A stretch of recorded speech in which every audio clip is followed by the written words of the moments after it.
We know about Jagannath Puri temple, but surrounding it, or even in Bhubaneswar itself, there are more than 500 temples. Banking system works on the similar fashion. It would work. Temples would work as a banking system in those times. Kilometers from Mahabalipuram, they have identified the structure of a temple.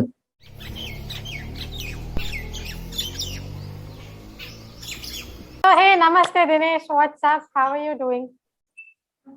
I'm great, Priyanka. It's really nice to catch up with you after so long time. Yeah, after very long. So, viewers, just so you know, Dinesh and me are very old friends. I think we are part of this old Twitter and blogger community of Mumbai, right? That was way back in Right.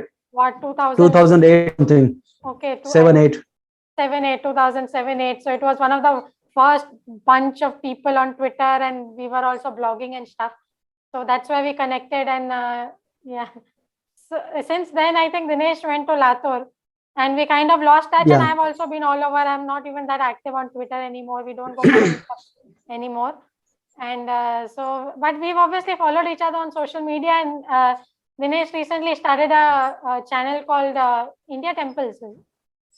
Indian temples, yeah. Indian temples. We'll anyway share the link in the description also. Indian.temples. Indian.temples. It's a huge community on Instagram, and he recently started a YouTube channel also. So I was so curious because already you know my interests in all this stuff, and then I was like, okay, how did Dinesh get into this? And so we'll discuss all of these things. So Dinesh, tell us a little bit, once you went to Latur, what happened, and how did you get into Indian temples? Just give us a little bit brief of your life. In touch in 2008 or 9 something. In 2009, I shifted back to Latur after completing my post-graduation. And after coming here, I joined my family business. So there was a kind of life was being stagnant. I was just stationary at one point. The life wasn't moving forward the way I wanted. The business was going great, money was coming in, but there was something missing in life. So that time I decided to just explore the passions that I had when growing up in my teenage years. So one of those passions was exploring temples, exploring historical places, exploring traveling. So I started to travel. I started to explore many temples. I started to study about temples, and that's when I realized there are many temples in India that are not very much popular, not very much known to common people. We all know about the temples of Hampi or the temples of Mahabalipuram, but there are temples in Hassan district in Karnataka, in the Hoysala style temples that many people don't know. We know about Jagannath Puri temple, but surrounding it, or even in Bhubaneswar itself, there are more than 500 temples that we don't know about. Bhubaneswar has some amazing ancient temples. Yeah. So that's why I decided maybe I can start a page where I will explore those temples. I will get to know about this temple. I will study about them, and I will share information about these temples on Instagram.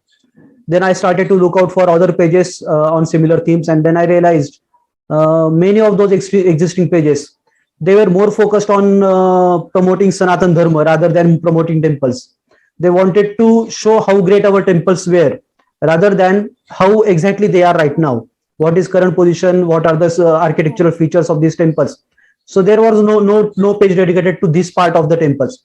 So I decided to start with this. Firstly, I started with sharing my own clicked images. Then requests started coming in for reposting. So I started to repost some good photos from my friends or from other people, and the page kept growing. There were many people that started to approach me, started to follow the page, started to share my contents, and so it's gradually kept growing. Right now we have around 41,000 followers on the Instagram. So that's all the journey of the page. Okay, nice. So you yourself visit all these places? Most of them I have visited in the past, as well as I try to explore many temples. But yeah, some contents are from other followers or other what you can say contributors of the page. There are multiple contributors to the page. Even though I am the prime admin, there are other contributors as well. Also visit all the local temples in your area and stuff. And have you actually understood more about the architecture? Because even we learn more about them. Yeah, after I started this page, I got more interested in the architecture, because earlier I knew a little bit about the temple architecture, temple sculptures. Hmm. But once I started the page and once queries started to come in, I started to study more about these architectures. I have explored most of the temples in my region. The Marathwada, that is called. In Marathwada, people mostly know about the Ellora caves or Ajanta caves. But apart from these two caves, there are more than 50 ancient temples, as well as some 10 cave temples in scattered in various regions. So I am exploring these Oh, okay. temples currently. And in fact, I am also working on doing PhD in Indology on the same subject, on the Indian temples. So yeah, it will take some time, but I hopefully soon I will have PhD in this topic. Oh, actual PhD, like actual Yeah, academic PhD. actual Wow, what academic are you PhD. saying? Yeah, I'm trying for it. I have just applied for it. I haven't yet decided Mhm. the research topic, but hopefully Hmm. soon it will work out. So you've done an MA or something already, is it? No, I have done post graduation in MBA in HR, so that's Okay. totally different field. But Yeah. I'm currently doing MA in Indology. So after MA, I will have to go Oh, for PhD. So it will be a duration of 4 to 5 years mostly. wow, wonderful. So where are you doing your MA? In distance learning, or you have a local Distance university? learning. Yeah, I'm doing it through distance learning. Wow, that's really great. It's so nice to Yeah. know. So best of luck with your MA. Thank you. So if I guess at Thank you. some point of time you may have done your research online also. So do you have any suggestions, like if other people are visiting the temple and they want to understand more, where do you think they should go to understand? There are not many resources online available. Mhm. Wikipedia is the only resourceful part that we know. But even Mhm. on Wikipedia, there is a lot of wrong information provided. Yeah, I definitely. mostly, yeah, I mostly go through refer different books for study, especially the books published from Archaeological Survey of India, or the Mhm. books published by various museums. The Mhm. Indian Museum in Kolkata has published some books. The National Museum at Delhi has published some books. Even Chhatrapati Shivaji Museum in Mumbai has published some books that provide detailed information about different temple architecture, different sculptures. So I mostly refer these books rather than going online for information. Yeah, makes sense. In And yeah, it's a good yeah, tip. Mm. yeah. Go ahead. What were you saying? I was saying when you search for information on online on the internet, there is a lot of propaganda created around this time, false propaganda or some religious propaganda. So it's not always advisable to go for that information. That's what I was saying. Okay. And you're saying that this channel that you created was like a impetus for you to actually do the MA in Indology and to go further studying, is it? It actually, I think that's what you mentioned, right? That the channel helped you Right. go deeper into the topic. Yeah. Yeah. Yeah, it's making a lot of sense to me because, I have experienced the same thing. Once I start writing about spirituality, inevitably there is somebody else who comment something or something, or like these, when I'm talking now, I've started this video chat channel. So all of a sudden, I get to know so much more information. It helps me expand my knowledge. So I really relate with what you're saying. It really allows us to go much deeper into the topic and stuff. So Yeah. I remember there was one post shared by you on Instagram. It was about okay. Yaksha, the Yeah, I know. sculpture with large belly, and then You had we had a replied to it. detailed discussion about what it is. Yeah. And that's what I think I came to know also. I don't know when exactly I knew because you weren't really promoting that channel on your personal as far as I know. And then all of a sudden we had a discussion or something and we figured out that, okay, you actually have a really interesting channel going. We have common interests Yeah. that way. Yeah. Like, you're learning all this Indology stuff and also what does it cover? Is it all about architecture, history? Does it include stuff like I don't know, spiritual angle of things, like how the consecrations take place, for example, what are the rituals involved with the temple, which yogis and all came and Yeah. meditated there, stuff like that. No, it mostly covers the cultural part, how culture developed, how different rituals developed. It doesn't talk much about the spirituality or the myths associated with the temples or myth associated with the places.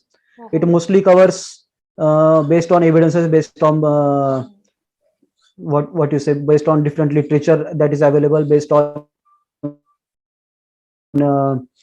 the inscriptions that are available at different temples. So that's mostly the part that Okay. is being But covered. even a lot of the inscriptions do talk about, like, for example, I remember I going to this very ancient temple in Chennai. It's at Tiruvotriyur.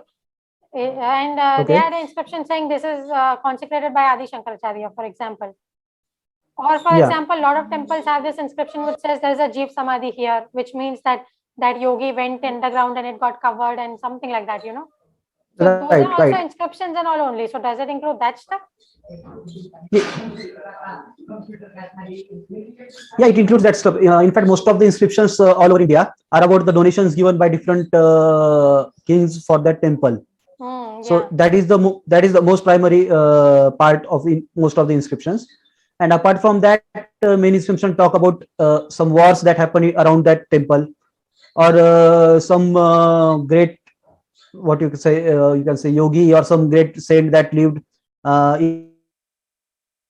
in that temple, and went to visit him and gifted him something. Even that is mentioned. So most of the times, yeah, these parts also are covered as part of evidences. Hmm. But what we mostly study from those inscription is different villages that were around in that region at Hmm. that time. So we can from that we can know about different villages, or how old a particular village is, how ancient a particular village is, how ancient a particular temple is. That we can get to know from those inscriptions. Yeah, and I think one of the things you all may be learning is the social impact of the temple, right? Because especially in ancient India, the temple was a Right. huge place, like very impactful place in that entire area, in terms Right. of social Right. culture, even economics. Yeah, the temple was a full what you can say ecosystem in itself. It Yeah. was just not related to spiritual part. In fact, spiritual part was a very small part what a temple was doing. There were financial aspects, there were social aspects, there were educational aspects. Most of the temples worked as an education place as well, a teaching place. And it wasn't related to a particular religion. It wasn't limited to a particular religion. All religions were welcome. There are many places where rooms are built up for the businessmen or the travelers that are passing through that area. So there, in many temples, even today, we can see such rooms available where one can just come and stay for free, especially in Yeah, southern India, definitely. in the Yeah, there Karnataka is. part. Yeah. What do you mean by schools for different religions? Because my understanding was that during ancient times or ancient money, I guess we are looking at a few hundred or thousand years max. So, did we have multiple religions? I thought it was just this one big Sanatan Dharma, which is all mixed up with lots of different gods and lots of cultural, but it's still the same Mhm. fabric, Hmm. isn't it? What do you think? Uh, Buddhism and Jainism existed for more than 2000 years ago now. Mhm. Yeah. So Jainism was prevalent in all parts of country for more than 1500 or 1700 years. Even in Karnataka, you can see a lot of basadis where Jain temples are there in Shravanbelagola or the surrounding regions. Mostly the Hoysala region, they have many Jain temples. So these Yeah. Jain temples also work as a education system, and yeah, there are no evidences that can say that even other religions were allowed to study there. But Yeah. there are even no evidences that say that anyone was barred from entering that temple, or anyone was not allowed to enter Hmm. that temple. But I think there So was anyway so much rivalry between Hindu and Jain in certain areas that I think it would be natural that there would be some, because there have been wars fought, between the religions in the, I think, around not 1,000 years or something. not that I know. No, I don't really know about many wars that happened between Hindus and Jains or Hindus and Buddhas. There were some intellectual discussions that had happened. Intellectual rivalry was there, but there was no weapon rivalry, as far as I know. Okay. Because Yeah, I'm a Jain maybe. and you picked up Yeah. the Jain thing, uh, last, definitely since Mahavir Swami, the Buddha also came at the similar time. So Jainism and Buddhism in that way kind of came up very quickly. In the Jain understanding, of course, Jainism is much older than Mahavir Swami. So they talk about a history where Jainism came first and then Hinduism came out from it. So I find this all very conflicting. So the thing that Yeah. so the thing I just boil down to, and I think that at some time everything was a mix, because even if you Yeah. take Jain iconography, the murtis and all the idols, lot of the idols of the yakshas in Jainism are very, very similar to deities and yakshas in Hinduism. So right Right. now we are drawing these very clear lines. This is Jain, this is Hindu. Maybe at some time there was no clear line. There could have been deities which were Yeah. common. If you visit mostly cave temples, there are many cave temples around in Mumbai as well. There are cave temples like in Bhaje or Bedse or Karla around Lonavala or even Ajanta Ellora. You can say you can see many Buddhism idols as well as Jainism idols or Hindu idols all together in same caves or same temples. Yeah, In makes Ellora, sense. you can see yeah. In Ellora, you can see idols of Jainism, idols of Buddhism, idols Hmm.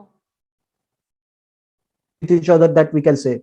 Even in many ancient temples, you see Hindu idols as well as Jain idols as well as Buddha idols are all together. But have they done the dating? Like, is it the same time that all these existed together? Yeah, in many temples they were built up at the same times, so they existed at the same time. We can say that. Wow, that's very interesting. Even Khajuraho, right? Khajuraho is known for its erotic stuff, but there are Jain temples also there, which was a big surprise for me. My friend went there and she told me. Yeah, there are Jain temples as well as Hindu temples. Yeah. Great, very fascinating. One of the things I on YouTube only, I was watching a video and regards temple economics. It was very interesting. This person, who I forget the name, he actually mentioned that there was so much of just take one crop like rice, and there was so much diversity in the type of rice we used to grow in the entire subcontinent. And finally, of course, everything degraded because we started becoming a poorer country also. Right now, if we see the diversity in rice, it is usually the rice, because there were specific temple rituals. Like in this temple, you are supposed to offer this rice, this type of rice.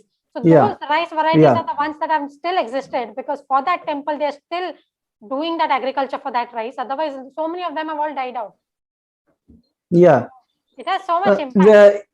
Yeah, when we talk economic impact of temples, there is one major part that we can focus on.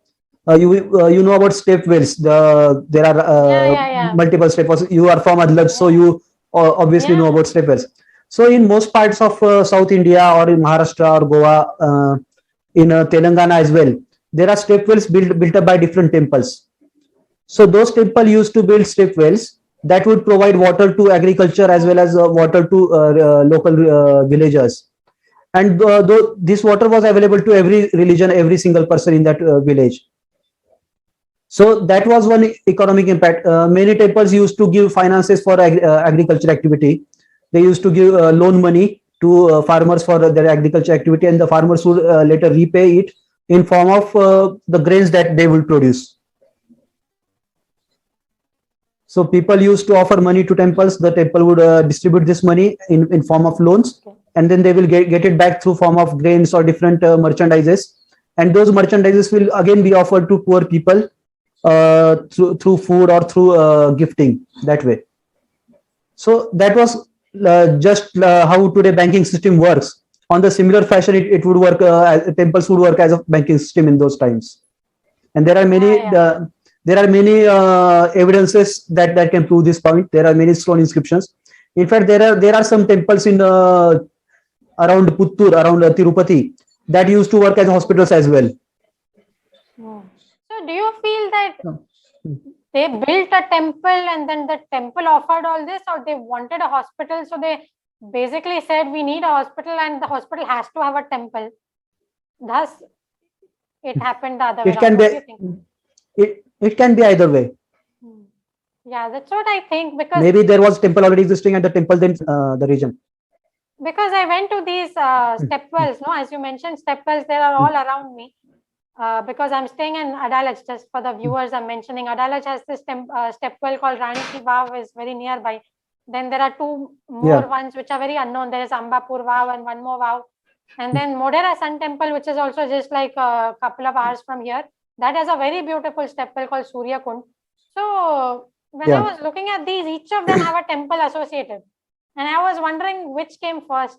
I wasn't sure. Like, I know we keep thinking temple offers everything, but maybe those people at that time, if they did even the smallest thing, they cannot think of not having a temple or a god associated, because they were so religious or, you know, just so spiritual. It happens to us also, right? If we set up an office, we'll definitely have a deity, we'll do the puja, we'll have, maybe at that time, that whole aspect was a lot more elaborate.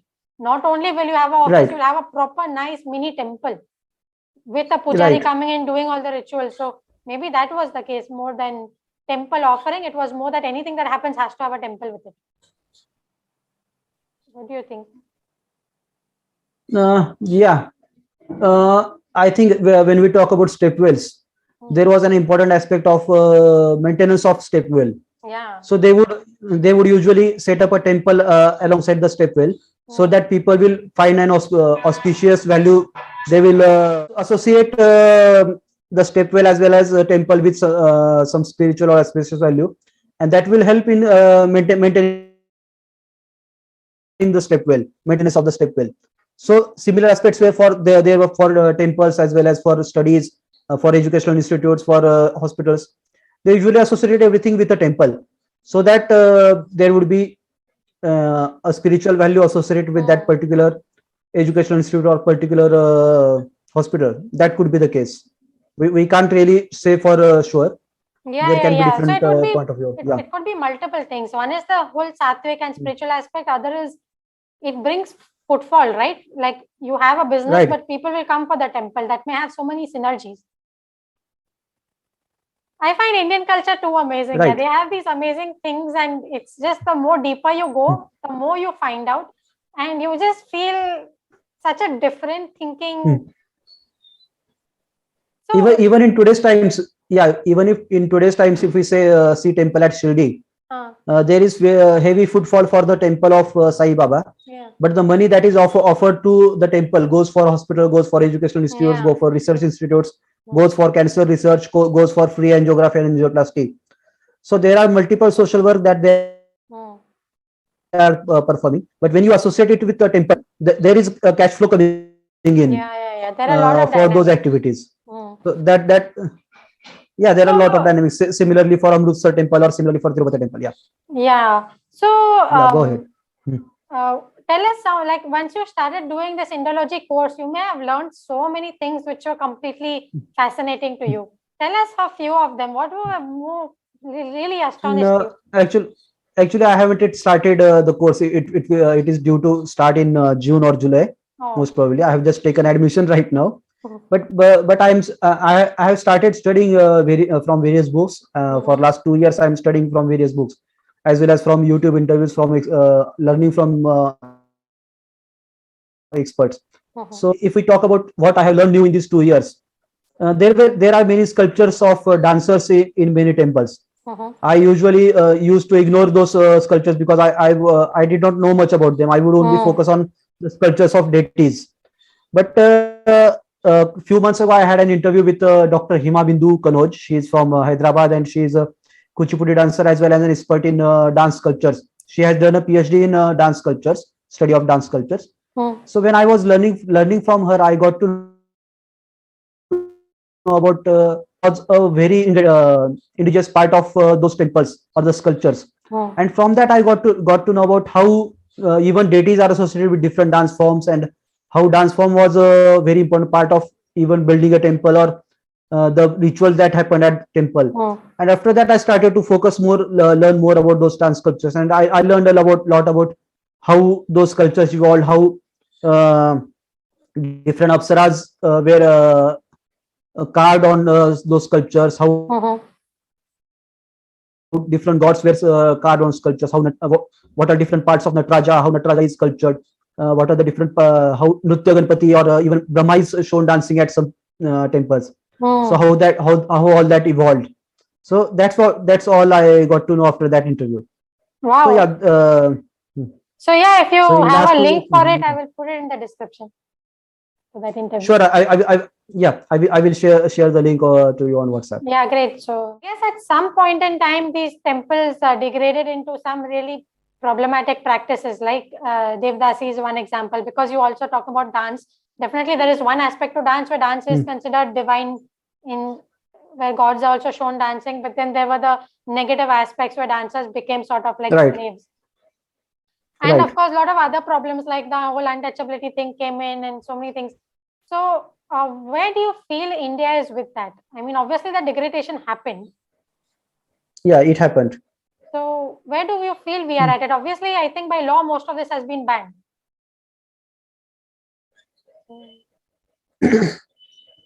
Yeah. It started with a law, but I think in last 100 to 50 to 100 years, mostly, people have been self-aware of the problems that they were facing. Because before that, the problems actually started after invasions from other religions, right? From the Muslims, as well as from the Britishers or Portuguese invasions. So after that, there was a lot of demolition happened, lot of degradation happened. Before that, if we say go back to the times of Ramayana or Mahabharata, the caste or religion of rather than religion, I will say caste. So the caste of a particular person was based on the work he is doing, and there was not untouchability part. You say Mahabharata. Even Karna was raised by a charioteer, but he was allowed to fight along with other Kshatriyas because he was virtuous of that. He had the virtues of all Kshatriya. People did not know about his birth. Yeah. But Drona and all of these people refused, right? Because poor fellow, because he came from Sood, he didn't get a schooling.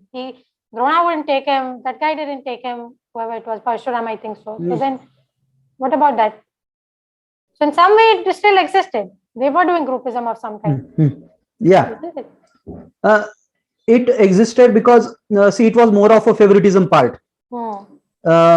For Dronacharya, it was part of favoritism. Even Eklavya was very brave, but he did not let him learn from Dronacharya, because Dronacharya had a soft corner for Pandavas as well as Kauravas, so especially Arjuna and Duryodhan. If we talk about untouchability, I think that was addition done to Mahabharata. But if we look at from pure point of view, it was more of favoritism rather than untouchability. Yeah, and also I think if some of the Mahabharata versions, at least they paint Drona as a not such a virtuous person. He had some, I don't know whether to call it greed or some, those desire was there. You know, that's why you're correct in that he did favoritism, because he was not that white, like clean person. I mean, you know, like should the enlightened. There was some to settle. Yeah.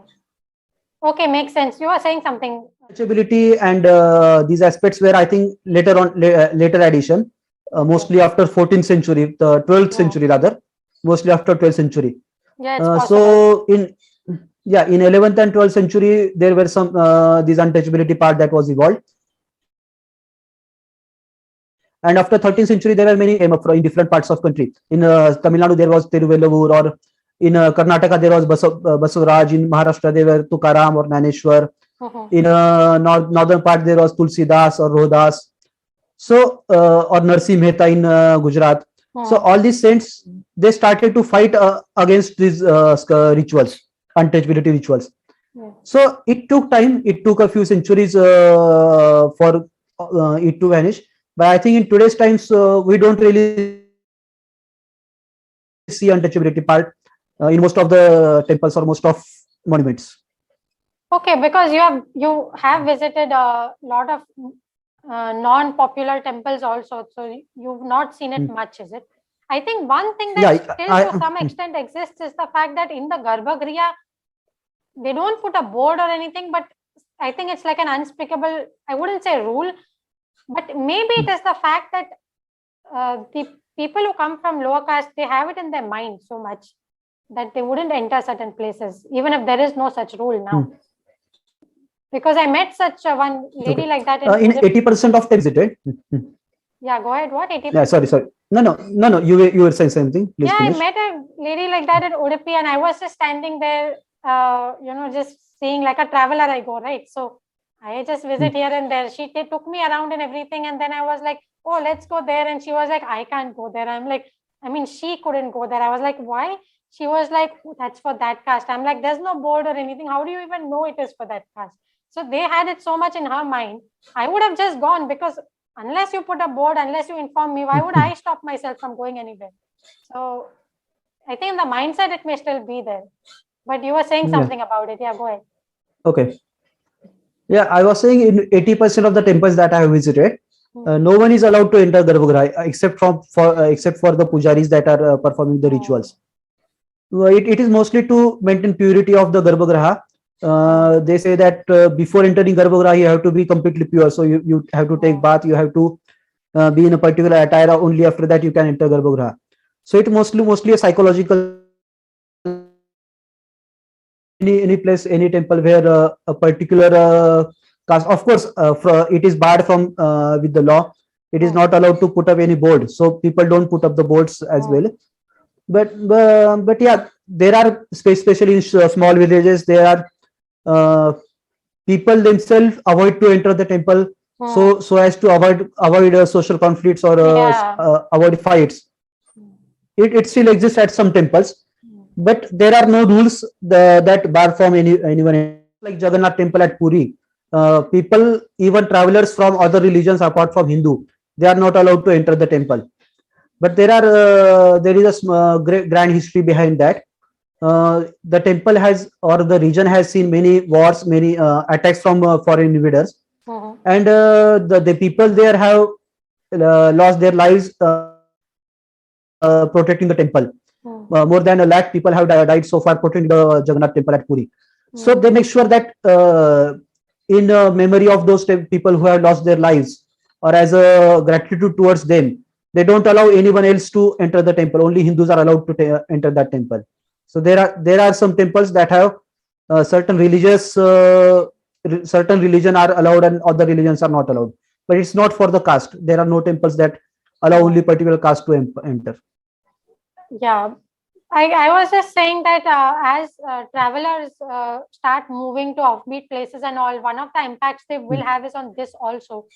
Because I remember when I went to Himachal Pradesh a few years back, and I was staying in a small village and all, I was allowed in all the temples.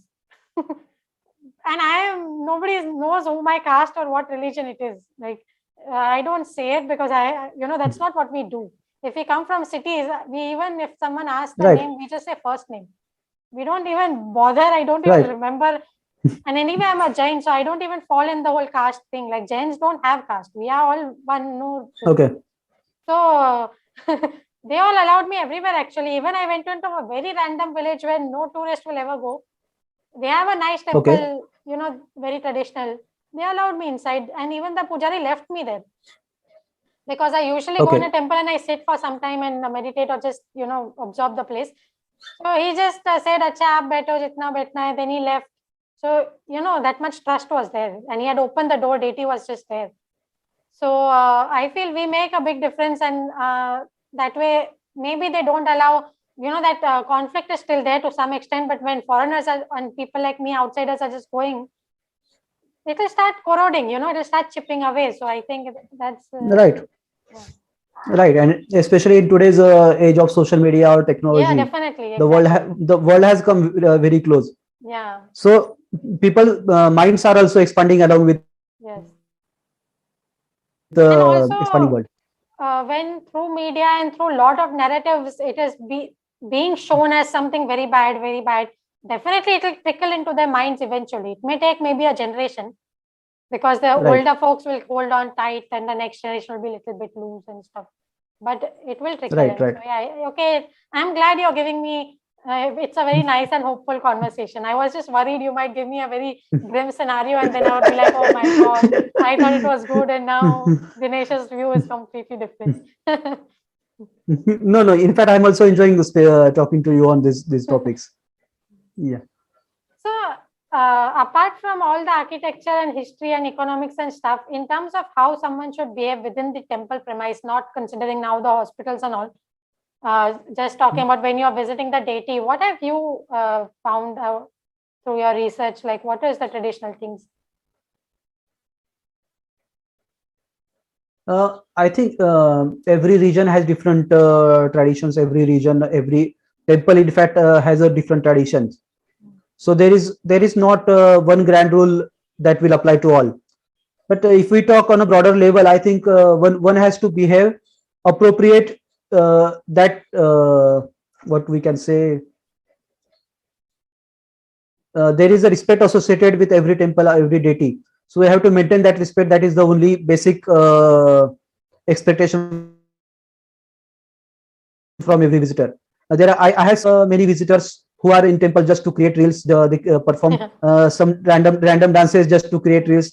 There are many female influencers, especially that come in very short clothes and they are exposing themselves in temples. So that somehow bothers many of us. That bothers me as well. So if that can be avoided, that is the only expectation from today's social media age. Yeah, I know.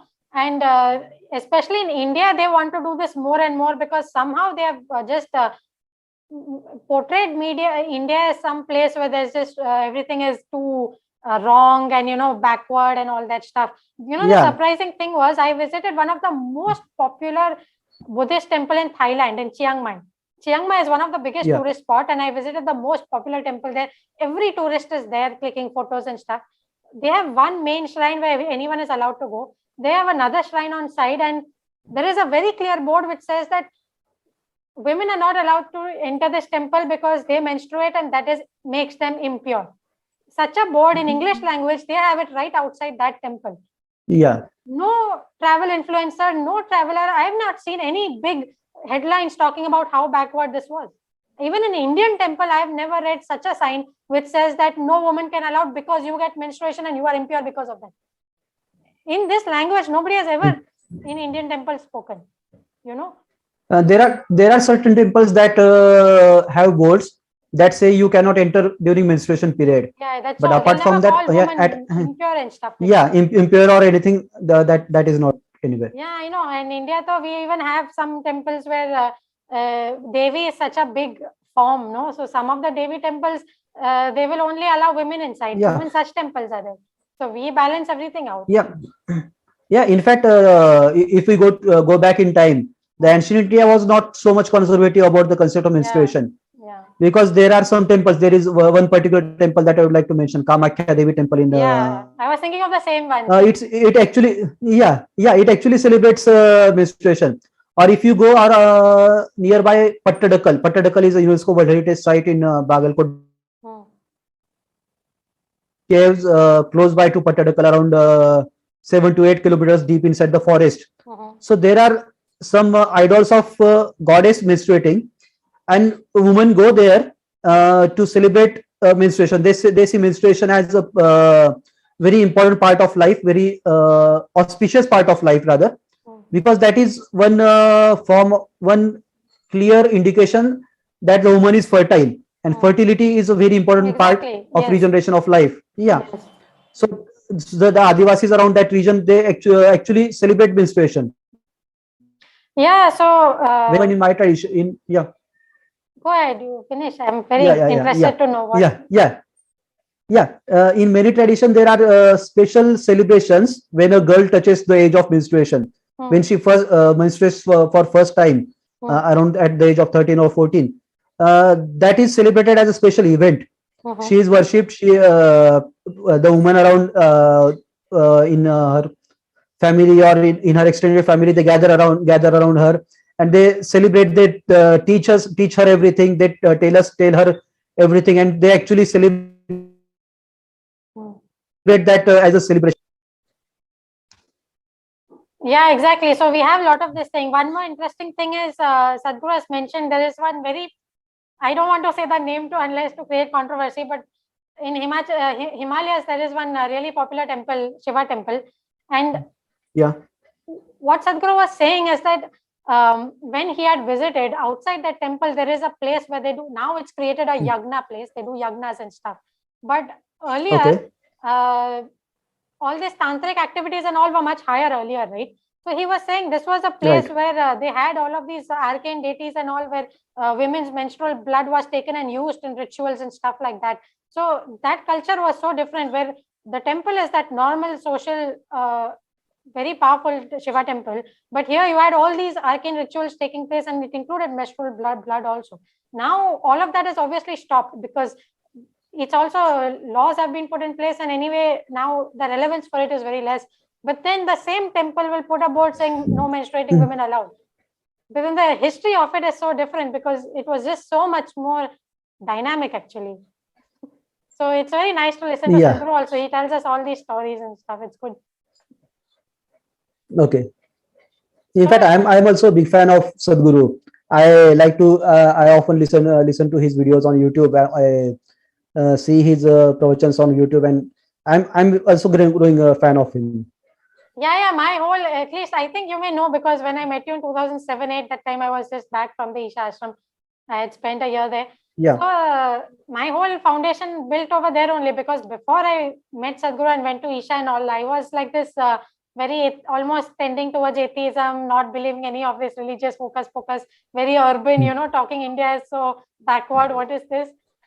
And then Sadhguru just changed everything because he explained everything in a certain way. Now I love going to temples, and if I go to a temple, I'll at least sit there for 15 minutes and I'll explore everything. I'll roam around here, there, I'll look at all the shrines. It's all started from him only, because he keeps telling us in form of story, in the form of how to make best use of temples so much. Then of course I've gone on my own and explored more. I've listened to many more people also. Now I'm talking with you, I'm learning so many more things, so it's really good. But so nice. It's so nice knowing about. Tell us few things, like there are so many misconceptions that people have. One is this whole concept of menstruation. It is very misunderstood in many ways. Then what other you feel are the common misconceptions that you see in people around you, and you would like to tell them that, see, this is not how it is.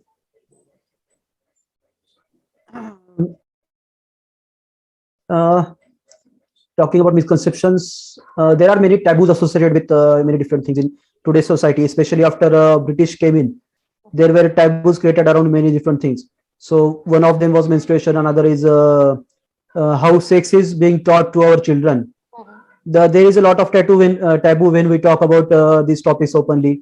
Or there are very less books, very few books that are available that will actually tell us the actually technical part, or actual the science part of sex and everything, regeneration.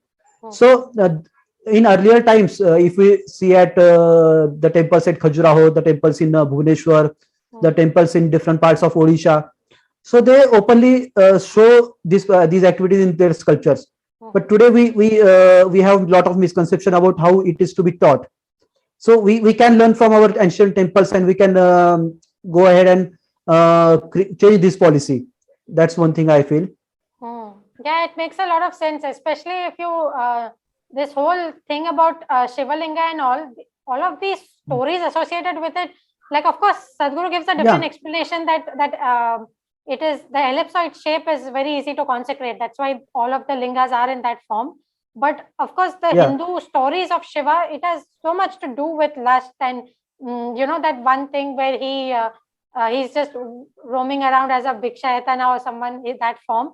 And those, that story, sages' wives are just lusting behind him. So, I don't think that society had a taboo of all this stuff. They actually saw it as a very, go ahead. Yeah.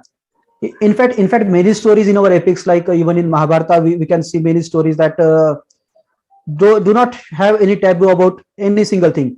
See, in medieval times, the men were allowed to have multiple wives.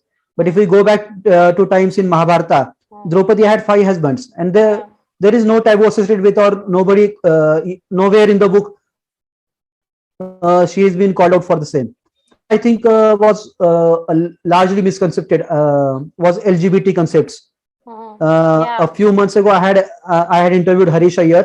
You definitely remember him. Yeah, I know him. So I had an interview with him where he talked about LGBT references in our epics.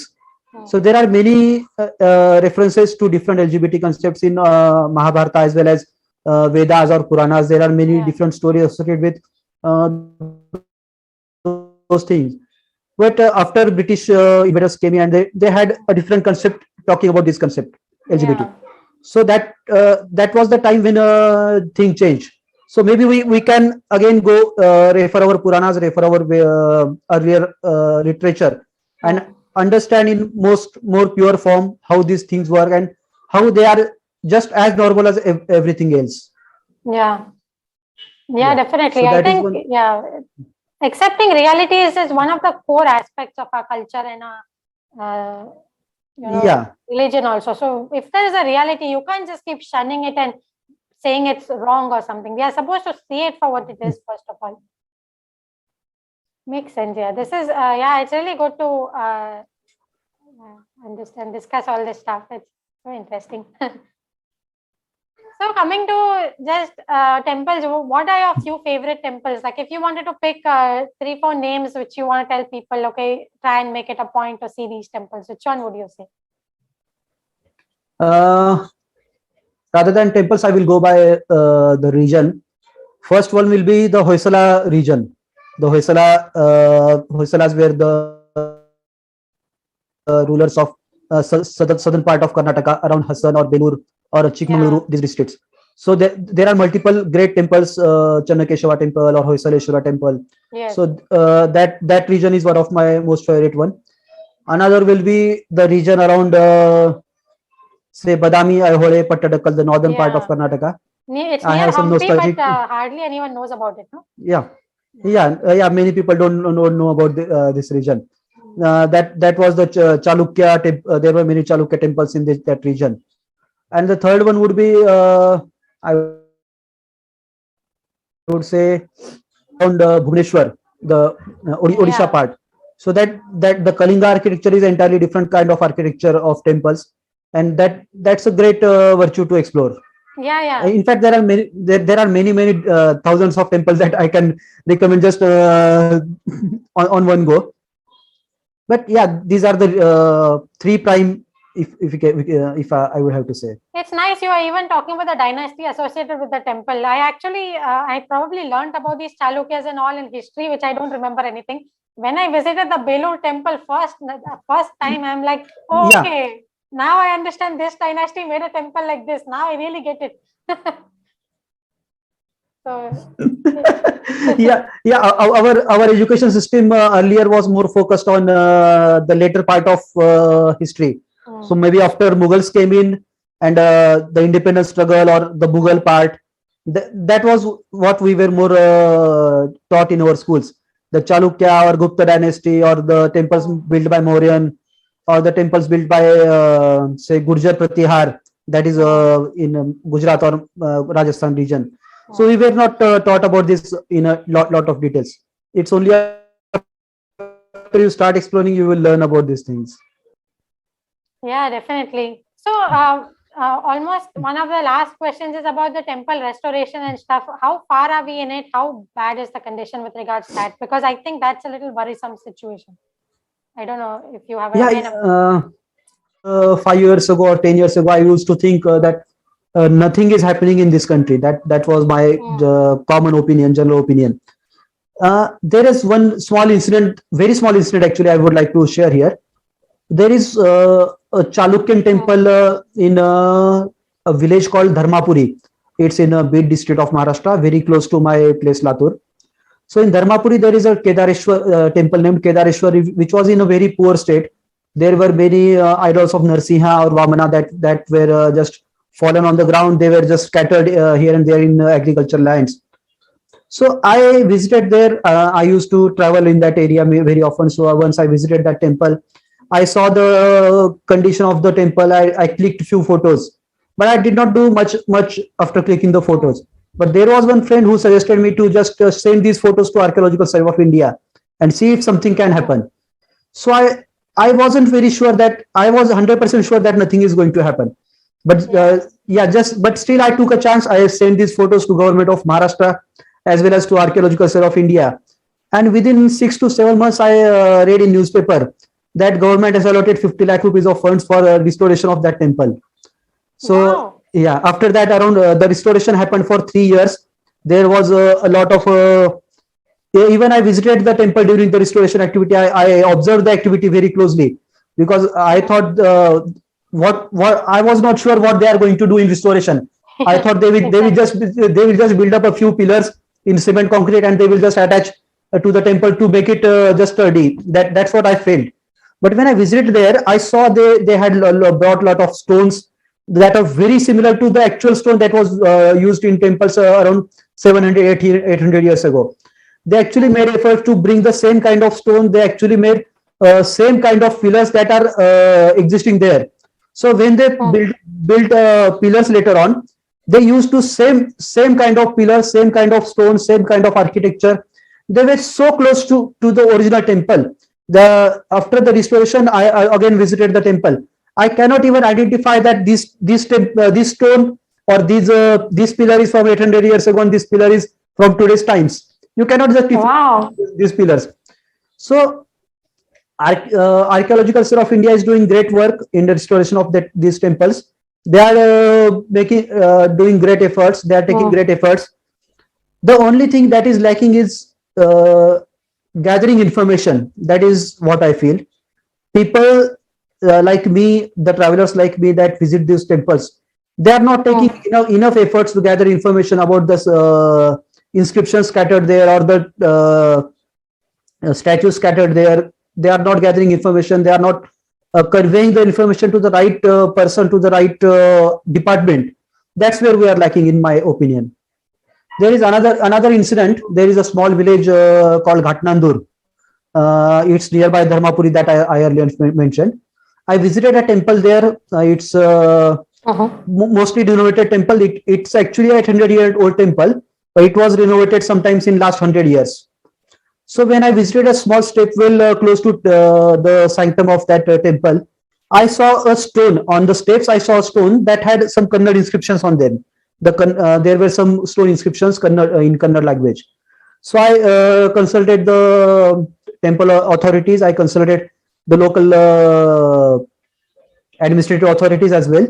And they said that they did not know about this inscription earlier. Only through me they got to know about the inscription. So after that, I clicked the photo of inscription. I sent it to Bhandarkar Research Institute in Pune, as well as local MLA and archaeological department. So very soon they are also going to do research on that inscription. They are going to send a team there to read that inscription and find out what is the information that is written in that inscription. So I think research is being done. The active conservation or preservation activities, restoration activities, even excavations are happening at many different parts in Tamil Nadu as well as in Telangana. Especially we see many excavations happening right now. Yeah, they are doing some very interesting underwater sea. Underwater explorations. Yeah, this is. You know about it? Yeah, it's going on in one very old city or something, no? It is actually a very old port, very ancient port that was in use during Sangam period. Sangam was actually the rulers that ruled before say Cholas or before Pandyas. So around 2,500 years ago, they ruled major part of Tamil Nadu. But so far, we had only learned about them through literature. There were not many evidences that were available that talked about Sangam architecture, Sangam era. So recently, there was an excavation that happened around 15 kilometers from Madurai. There is a small village where excavation is happening for last 10 years. And through that excavation, there were many evidences found. So there were some mentions of this port on the coastal Tamil Nadu that was available. So after that, the government took up initiatives to excavate that port, and there were few temples that also found. There is very coincidental. There is a coincidence that a very similar temple, like that of Kailash temple in Ellora in Maharashtra. So there is one similar temple has been found on that portal city of Tamil Nadu as well. So after that, It's the carved in government, rock. It's yeah, carved in rock. it's carved in rock. Yeah, exactly. It's carved in rock, just Yeah, like yeah. I saw the news report on it. Yeah. yeah, yeah. So after that, the government took up initiative to do underwater excavation, and hopefully we will soon have some findings from them. Yeah, but that's not the one I'm talking about. Apparently, they found one of the oldest evidence of civilization, actual civilization with a city underwater. Yeah.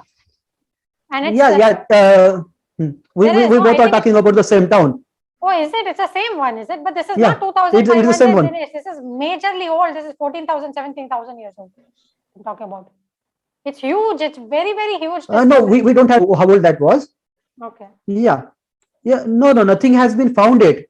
The excavation is still in a very initial phase. The underwater excavation is in a very initial phase. I'm not sure it's the same one. I think it's different because I'll try and drop a link. I actually don't remember all the details here because what happened is, what I read is apparently they used some very novel techniques to go very deep into the water in one of these bays, Bay of Bengal or something. And the reason it has not been validated is because the technique is so new that the West has not accepted our research yet. But I'm not sure it is this one, which is this. The other one that they found is like a city which is majorly old and stuff. It's not a port also, because port means it is this height, right? Our land height. This is very, very underground. No. The one we both are talking. Actually, there are only two underwater excavations in India so far. One that happened at Dwarka in Gujarat, and this is the only the second underwater excavation. So there is no possibility that we both might be talking about the different places. Okay, there is only one under the link which I Okay, so this is the Sangam period one. Yeah, and this is the Sangam period one. There is no validation about the dating of those architectural evidences. They have found some evidences using sonar technique. They have found proof that there is some existing structures at the base of that sea, but they don't have any evidence about the dating of those sculptures. And Dwarka, what did they find? Because since you mentioned, I guess you're aware of it, because I tried to research and I forgot what I got. In Dwarka, they found some conch shells, shankh, how we call it. There are many things made of shankha at the bottom of the sea. There were evidences of a wall. There was a structure that is very similar to base of a wall. Rest of the wall may have washed away, but the base of the wall they have identified. There were many pillars, temple pillars, or maybe house pillars. We don't know about where those pillars were used, but they have found many pillars scattered around that wall. So there are very basic things that they have found, but they have found the proof of existence of a city underwater. That's what we can say. Okay, nice. This is all our myths coming to life, no? They keep saying myth, and now it's true. What do you do? Now it's all coming to life. In fact, when we talk about Tamil Nadu, we were talking about Sangam period a few minutes ago. So there is just one small incident that I would like to mention. How even how things come to life, even most unforeseen moments. So there was a tsunami in coastal part of Tamil Nadu a few years ago, and during that tsunami, many of the sculptures or many of things that were in sea came to land. So there was there were a couple of stones that washed away along with the water, and on those stones there was Tamil inscriptions. And based on that Tamil inscriptions, archaeologists could identify 3 different spots that may possibly have some ancient temples. So they started excavations at these 3 spots, and out of them, close to around 12 kilometers from Mahabalipuram, they have identified the structure of a temple. They have identified the structure that says that there was a temple here. So even in natural calamities, Temple Act. there was a lot of hue and cry, and Sadhguru also gave a lot of muscle to it in the recently. This whole temple act with the whole government apparently is funding all the funds of the temples, and then various state governments may use it for the temple or for something else only they are using it. Yeah. What are your views on it? Charsi, that you are mentioning here, I think that was very that was only for part of Tamil Nadu itself, because in other states the government does not have same kind of control over temples. Even at that time, I had some discussions with various scholars. I had discussion with someone from Isha Foundation as well. I had a telephonic conversation with him, and there were few doubts in my mind. Primary doubts were, yes, if we get them out of control from government, what is our plan to going further? What are your plan? But of course, it is all in the past. It is 6 months ago, 7 months ago. So if we talk about current situation after the election happened and after Mr. Stalin has become chief minister, I am personally seeing a lot of difference in process. After there was a campaign against that, there was a campaign against the lands of temples that are being misused. So after all that hue and cry, after all that social media campaigning, there are some positive changes happening in Tamil Nadu state. The government is working a lot to get back these lands from private players. They are freeing this land from those people who were misusing those lands. The temples are getting back their properties. The temples are getting back their gold. The temples are getting some level of autonomy on their resources. There are a lot of excavations happening. There are a lot of cultural activities happening. There are a lot of exploration as well as restoration activities happening in different parts of Tamil Nadu. In fact, if we say, if I daily track news related to archaeology, related to excavations, and I think only Telangana and Tamil Nadu have a lot of excavation happening right now. The state governments, there are making a lot of efforts to find out old monuments and from under the ground. So I think the campaign was a success in overall. Even if it did not achieve what the prime motive was, the campaign has achieved a lot more than what people were expecting. The campaign has achieved a lot more than what we are people related to temples or related to archaeology were expecting. The campaign has achieved a lot more than that. And but then even after that, recently they tried to push the same thing in Uttarakhand, right? They had some Devastan board or something like that. And then, of course, the locals pushed back and the idea got rejected, at least for now. So there seems to be some conflict going on between the government and temple management and all that. Like, where is this coming from? Why is this even happening? Like, same conflicts happen at many different places. See, if we want to look at the roots of these conflicts, they all go back to British era, because during British era, when restoration was happening or when even exploration was happening, after many centuries of living under Muslim invaders, we had lost touch with our ancient temples. We had lost the maintenance activities of our temples.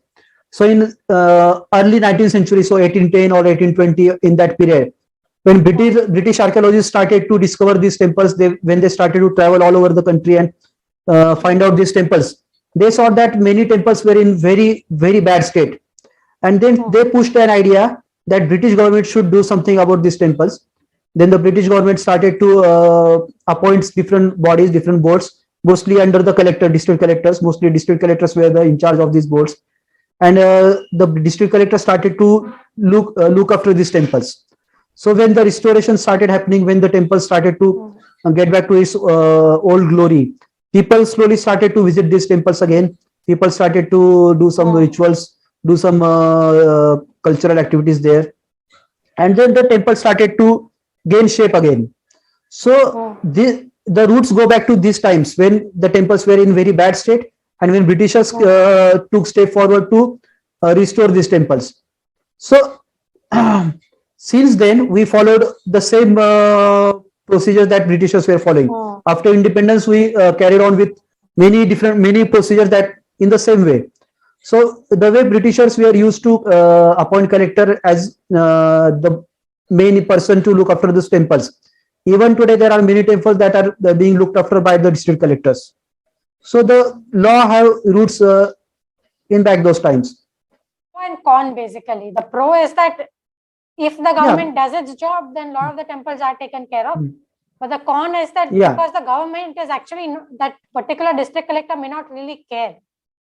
So then I don't know what kind of job they may do. That is the con of it, I guess.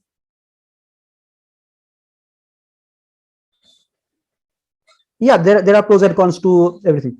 If we see at many temples like even Tirupati Tirumala Devasthanam is governed by not directly through government, but there are some IAS officers appointed to look after the temple as well as temple activities. In Maharashtra, if we see Pandharpur or Tuljapur or Nasik, those all temples are directly under government control, but they are doing excellently well. There is a lot of good work being done through them. And see, there are also cons that if we directly give control to people, we were talking about the untouchability part some time ago. Yeah, so this kind of rituals is again, this kind of illegal activities. There are many possibilities of corruption happening. There were around 7 years, there were news about a lot of corruption that had happened in last 50 years at Tuljapur temple. One of the district collectors who was very started to look into the documentation of the temple for last 100 years. Found out that lot of land that was provided to the temple was being misused. Lot of the temple was missing. The lot of silver ornaments that were offered to temple were missing. So that had happened in that temple. So even these are possibilities that this may happen if there is no competent body to look after the temples. Yeah, that's correct. I think one of the very big things that needs to happen is that we, the public, needs to care about the local temples. Then at least if everyone cares for it, then that public verification also happens, so that everything is going fine, nothing too weird is taking place, because the public footfall is there and the public awareness, and that you have to also observe that everything is proper, because we should also feel responsible as proper citizens and all. Then things will be better, I think. As you are also saying, we can even be in touch with if for renovation activities and all, and they are responding. So we need to be active citizens. That is a very key role which citizens need to play. Yeah, but when I visit to many lesser known temples in remote villages, I see that the people coming there just want to write names of themselves or their lovers on the walls. They want to stand on the they want to stand on the pillars. They want to stand on the roof of the temple just to click photographs. They want to, even if the temple is in very bad shape, very poor shape, people still climb up all the way to the roof, all the way to the even Gopuram, and then they just want to click photos there for their Instagram feeds. So these things are happening. So we can't really expect everyone to be at the same level when it comes to the vigilance level. But that's why one of the reasons for the channel, no, at least for me, it was one of the reasons, because I just thought some things have to be put out, some aspects, and just that we can have a thing. So great. Nice speaking to you, Dinesh. It was really good. Do you have anything more to something you want to cover which we didn't cover? Anything? No, we have covered a lot of things. Actually, we have covered most of the part that I could have spoken. So, in fact, you are a very good host. You have very smartly asked questions and dig out many parts of what I wanted to say. Actually. Okay, I'm glad. That is definitely my role and my purpose. I'm really glad. It was very enjoyable, Dinesh, because temples are a topic of passion for both of us. So it is really good to discuss temples, and anything and every discussion on temple is, I feel, very interested because it has so many implications also, on various fronts. So, yeah, right. Very nice. Great. So thanks for joining us, and yeah, we'll be in touch. Yeah. And Thanks for folks, having me on your channel, Priyanka. Yeah. Yeah, definitely. And folks, his channel URL is there in the description.